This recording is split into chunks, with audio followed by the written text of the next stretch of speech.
여러분, 곽규택 의원을 정말 칭찬 안 할 수가 없습니다. 지금 여러분, 대법관 인사청문회에서 곽규택 의원이 정말 엄청난 존재감을 내뿜고 있거든요.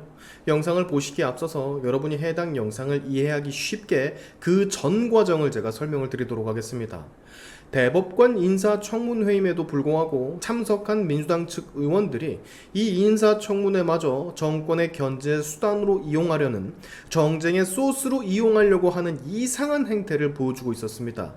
원래 인사청문회라 함은 그 직책에 어울릴 만한 능력과 성품을 가졌느냐를 판단하는 그런 자리죠. 근데 이 민주당 의원들은 인사청문회에 앞서 서면 질의 답변에서 아주 교묘하게 노경필 대법관 후보자에게 이런 식으로 서면 질의를 했어요.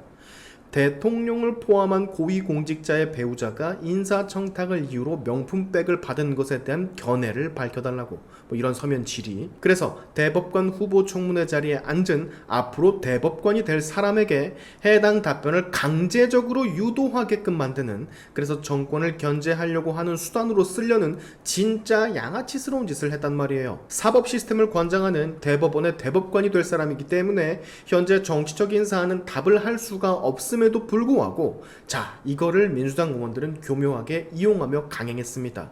근데 이걸 여러분, 곽규택이 그냥 넘어가겠습니까?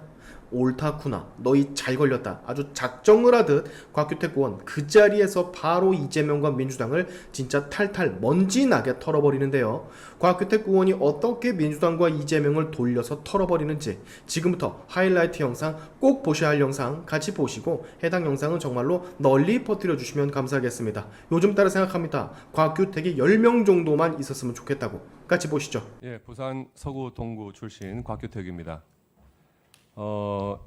인사청문회 받으시느라고 수고가 많으십니다. 예. 그런데 제가 알기로는 국회에서 하는 대법관의 인사청문회라고 하는 것은 대법관 후보자의 평생에 걸친 그 법관으로서의 자질과 또 능력, 그런 것을 검증을 하고, 또 우리나라의 사법 시스템을 관장하는 대법원에서 향후에 우리나라 사법 시스템에 대해서 어떤 계획을 가지고 있고 그런 것을 한번 들어보고, 과연 대법관으로서의 능력이나 자질이 있으신가, 이런 것을 들어보는 자리라고 생각을 합니다. 그런데 물론 최근에 여야 정치 상황이 국민들도 눈을 찌푸릴 정도로 아주 안 좋습니다만은, 대법관의 인사청문회 자리에서까지 정치적인 사안을 가지고 대답도 할 수 없는 후보자님께 그런 것을 묻는다는 것은 저는 기본적으로 맞지 않다고 봅니다. 후보자님 어떻게 생각하십니까? 정치적 사안에 대해서는 정치적 대화와 타협을 통해서 정치적 영역에서 해결되는 게 바람직하다고 생각합니다. 예. 하물며 그 법을 다룬다고 하는 법사위에서조차 대통령 탄핵 발의 청원을 가지고, 탄핵 발의 청원을 가지고 청문회를 하겠다. 그 자체도 참 전례도 없는 사안이지만, 그거에 대해서도 그게 내용상 수사나 재판에 영향을 끼칠 우려가 있다 해서 맞지 않는 청문회다고 주장이 있습니다. 인사청문회도 마찬가지입니다.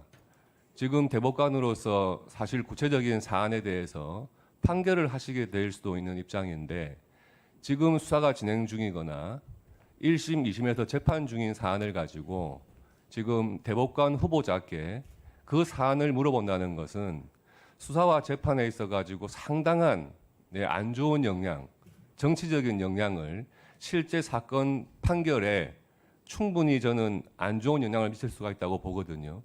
그에 대한 견해는 어떻습니까? 예, 구체적인 사건에 대해서 이렇게 대법관 후보자가 미리 의견을 밝히는 것은 적절하지 않다고 생각합니다. 예. 그와 관련해서 그 서면 질의에 대해서 답변하신 다른 여기 인사청문회 위원께서 질문하신 걸 답변하신 내용이 있고, 오늘 그 관련해 가지고도 실제 청문회에서 또 물어보시던데 제가 한번 확인을 해보겠습니다. 후보자께서 국회에 제출한 서면 답변에서 대통령을 포함한 고위공직자의 배우자가 인사청탁을 이유로 명품백을 받는 것에 대한 견해, 이런 서면 질의를 했고, 그에 대해서 답변으로 상호 간의 관계, 친분 등을 포함한 구체적인 사실관계에 따라 차이는 있겠지만 기본적으로 인사청탁을 위해 물품 등을 받아서는 안 된다 이렇게 답변하셨죠. 네, 그 말씀은 맞죠. 네, 근데 이거는 구체적인 사건을 전제하신 건 아니고 일반론입니다. 일반적인 것을 말씀하신 거죠. 그렇습니다. 저도 일반적인 걸 한번 여쭤보겠습니다. 구체적인 사건이 아닙니다. 위증 사건 재판해 보신 적 있습니까? 네, 형사 재판하시면서 위증 사건 많이 재판해 보셨나요? 많이는 해보지 못했습니다. 예. 그 위증 사건이라는 게 사실 흔치 않습니다. 예. 그런데 위증 사건의 정범과 교사범 이 같이 재판을 받는 경우도 사실은 드뭅니다. 드문데 위증 사건의 정범은 제가 위증했습니다. 인정을 하고 있는데 위증을 하라고 기소가 된 교사범은 부인을 하고 있단 말이에요. 그런 사안을 재판해 보신 적은 있습니까? 없었던 예. 것 같습니다. 그러면 일반론적으로 한번 생각해 봐 주시죠. 위증 사건의 정범은 자백을 합니다. 자기가 잘못 위증을 했다. 그런데 위증 교사범이 자기한테 그런 교사를 했다. 예.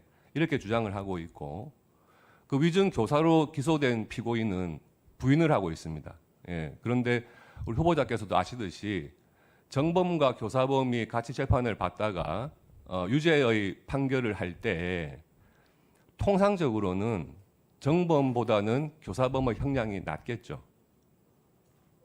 뭐 형법에서는 같이 하도록 되어 있지만 더 낮을 가능성도 있습니다. 예. 그런데 만약에 정범은 자백을 하고 법정에서 잘못했습니다 인정을 하는데 교사범이 끝까지 부인했다. 그러면 이럴 경우에는 위증 교사한 사람이 더 중한 처벌을 받을 수도 있죠. 사실관계가 확정이 된다면 반성의 정도는 양형의 조건이 됩니다. 예. 이런 사안이 지금 진행 중에 있습니다. 진행 중에 있고 현재 1심 사건으로 되어 있는데요. 아마 향후에 항소심을 거쳐가지고 분명히 대법원까지 저는 갈 것이라고 봅니다. 예. 이런 사안에 대해 가지고 제가 더 이상 추궁을 하면 후보자님께 실제로 대법관이 되셔가지고 이 사안을 실제로 만약에 맡게 되신다면 당연히 오늘 이 자리가 생각나지 않겠습니까? 네. 그렇겠죠.